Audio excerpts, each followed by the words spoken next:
Halo dan selamat datang kembali di saluran kami. Hari ini kita akan melihat ke langit, ke salah satu tampilan alam yang paling memukau pelangi.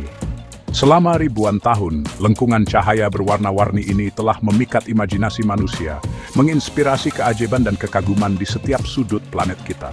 Meskipun kita sekarang memahami fisika indah dari pembiasan cahaya melalui tetesan air hujan, nenek moyang kita melihat sesuatu yang jauh lebih dalam.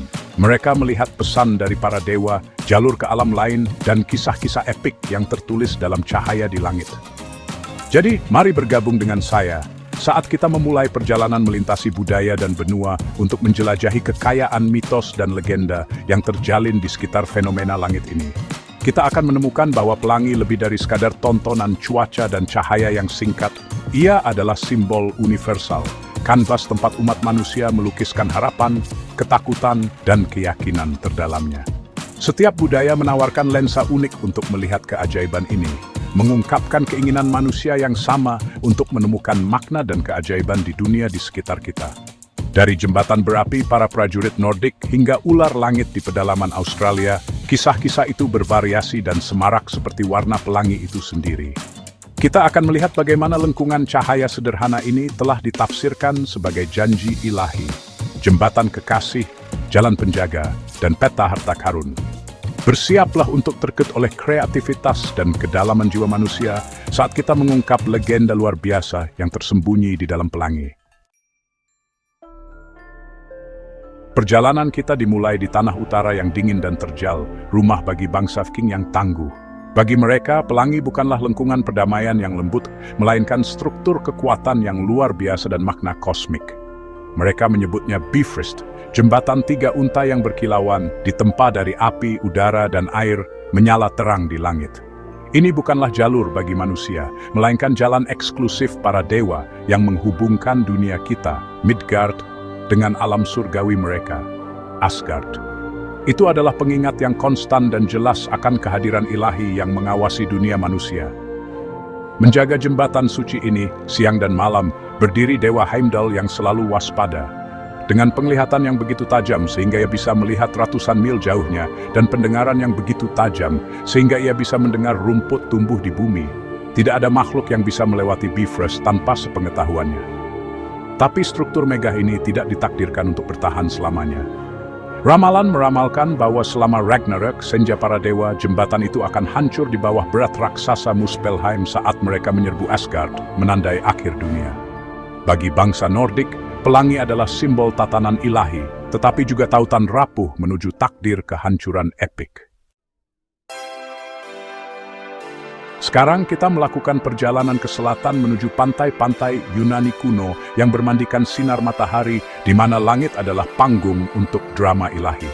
Di sini, pelangi tidak dilihat sebagai struktur, melainkan sebagai jejak sekilas seorang dewi. Namanya Iris, personifikasi pelangi dan utusan para dewa yang cepat kaki. Ketika Zeus atau Hera memiliki pesan untuk disampaikan kepada manusia di bumi, atau bahkan kepada dewa-dewi lain di dunia bawah, Irislah yang akan meluncur turun dari gunung Olympus, meninggalkan jalur multiwarna di belakangnya. Dia adalah penghubung vital, koneksi hidup antara langit dan bumi. Warna-warni pelangi yang cerah dikatakan sebagai warna gaunnya yang megah dan mengalir, berkilauan saat dia melesat di langit dengan sayap emasnya. Tidak seperti Bifrost Norse yang merupakan struktur permanen, meskipun rapuh, jalur Iris bersifat sementara, tanda yang indah, sesaat bahwa para dewa berkomunikasi dengan dunia. Penampilannya adalah pengumuman ilahi, bisikan dari Olympus yang terlihat. Bagi orang Yunani, melihat pelangi adalah menyaksikan seorang dewi bekerja, pesan pribadi yang singkat, terlukis di kanvas langit. Sekarang, mari kita bertualang ke benua kuno Australia, di mana kisah-kisah itu setua tanah itu sendiri. Bagi banyak budaya aborigin, terutama di wilayah utara, pelangi bukanlah jembatan atau jalan, melainkan entitas hidup dan bernapas dengan kekuatan kreatif yang luar biasa, ular pelangi. Makhluk mitos kolosal ini adalah salah satu tokoh terpenting dan abadi dalam mitologi aborigin. Diyakini telah tertidur di bawah permukaan bumi selama Dreamtime, era penciptaan, sebelum muncul dari tanah. Saat ular pelangi bergerak melintasi lanskap tandus, tubuhnya yang kuat dan meliuk-liuk mengukir sungai-sungai besar dan lembah-lembah dalam yang kita lihat hari ini. Di tempat ia beristirahat, ia membentuk lubang air dan danau, membawa air yang memberi kehidupan ke tanah yang gersang. Ia adalah kekuatan ganda alam, seorang pencipta dan jika marah seorang penghancur. Ia secara intrinsik terkait dengan siklus musim, air, dan kehidupan itu sendiri. Pelangi yang kita lihat di langit dianggap semanifestasi ular yang bepergian dari satu lubang air ke lubang air lainnya, simbol kuat penciptaan, kesuburan, dan siklus kehidupan dan pembaruan yang abadi. Perjalanan kita membawa kita sekarang ke Tiongkok kuno, di mana pelangi menjadi simbol tradisi romantis yang menyentuh hati dan cinta yang abadi. Kisahnya adalah tentang Xinu, gadis penenun dan putri Kaisar Jiok, dan Niulang, seorang penggembala sapi yang rendah hati di bumi.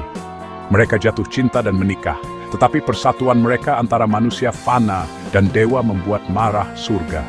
Ibu Suri dari barat dengan tebasan jepit rambut peraknya menciptakan sungai surgawi yang luas, yang kita kenal sebagai Bima Sakti, untuk memisahkan mereka selamanya, meninggalkan mereka untuk berduka di tepi yang berlawanan. Kesedihan mereka begitu mendalam sehingga menyentuh hati semua burung murai di dunia. Jadi, setahun sekali, pada hari ke-7 bulan lunar ke-7, segerombolan besar burung-burung ini akan terbang ke langit. Mereka akan membentuk jembatan dengan tubuh mereka melintasi sungai surgawi, memungkinkan kedua kekasih, Niulang dan Xinu, untuk bertemu untuk satu malam yang berharga. Pelangi konon adalah pantulan terestrial dari jembatan ajaib dan berbulu ini, simbol reuni singkat dan indah mereka, serta bukti cinta yang begitu kuat sehingga dapat sesaat menyatukan langit dan bumi. Kita sekarang berlayar melintasi Pasifik ke pulau-pulau vulkanik Hawaii yang subur. Di sini, di tengah flora yang semarak dan lanskap yang dramatis, pelangi atau Anu Enwe dipandang sebagai sesuatu yang sangat sakral dan pribadi.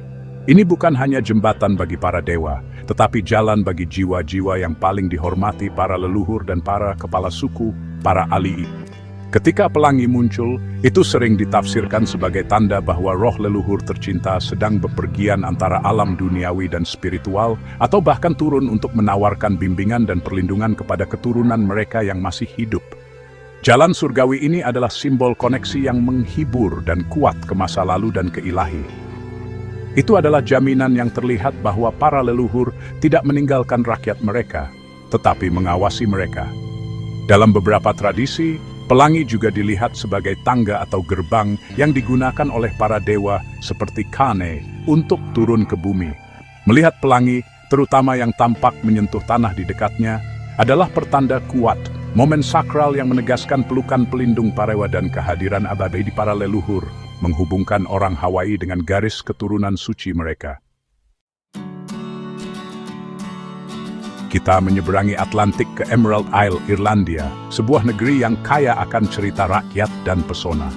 Di sini, pelangi terikat pada salah satu penghuni mitosnya yang paling terkenal, Leprechaun. Seperti yang diceritakan legenda populer, peri-peri kecil, soliter dan nakal ini adalah pembuat sepatu ulung yang telah mengumpulkan kekayaan besar sepanjang hidup mereka. Untuk menjaga harta mereka aman dari manusia serakah, mereka menyembunyikan pot emas mereka di tempat yang tidak mungkin dijangkau ujung pelangi.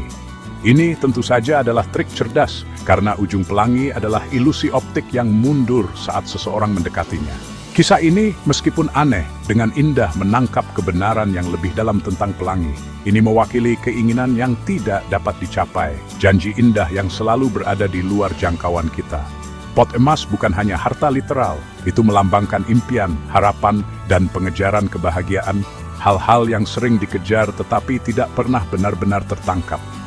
Legenda ini berfungsi sebagai metafora yang menawan untuk keindahan alam yang singkat dan sifat keberuntungan yang sulit dipahami.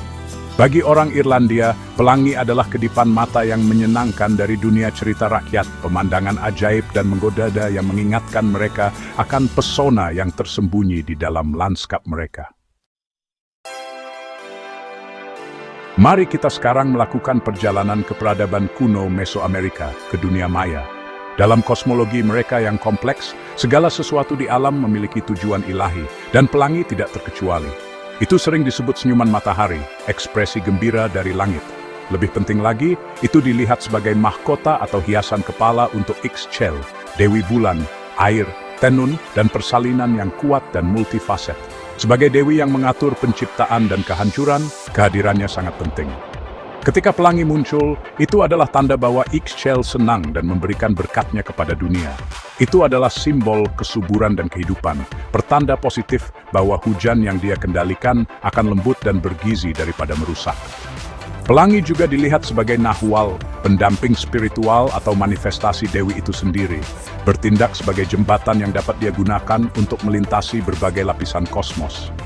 Bagi suku Maya, pelangi adalah kentakatin nasindesiwas gunji, penegasan berwarna dari anugerah ilahi dan keseimbangan pemberi kehidupan Antoni. Perjalanan kita sekarang membawa kita ke negara kepulauan Jepang, di mana mitos penciptaan terjalin dalam setiap jengkal lanskapnya. Dalam teks Shinto kuno Kojiki, pelangi memiliki tempat yang sangat penting. Ia dikenal sebagai Amano Ukihashi, atau jembatan mengambang surga. Inilah jembatan tempat para dewa pertama, pasangan ilahi Izanagi dan Izanami, berdiri saat mereka melihat ke bawah ke dunia yang kacau dan belum terbentuk. Dari jembatan pelangi surgawi inilah mereka memulai tindakan penciptaan. Menggunakan tombak permata, mereka mengulurkan tangan dari Amano Ukihashi dan mengaduk air laut yang bergolak. Saat mereka mengangkat tombak, tetesan yang jatuh dari ujungnya menggumpal dan membentuk pulau pertama, Onogoro. Dari sana, mereka turun dari jembatan ke tanah baru ini dan memulai proses penciptaan kepulauan Jepang dan jajaran dewa-dewa lain, atau kami. Oleh karena itu, dalam Medo Gepang belang bukan dari mainan indah.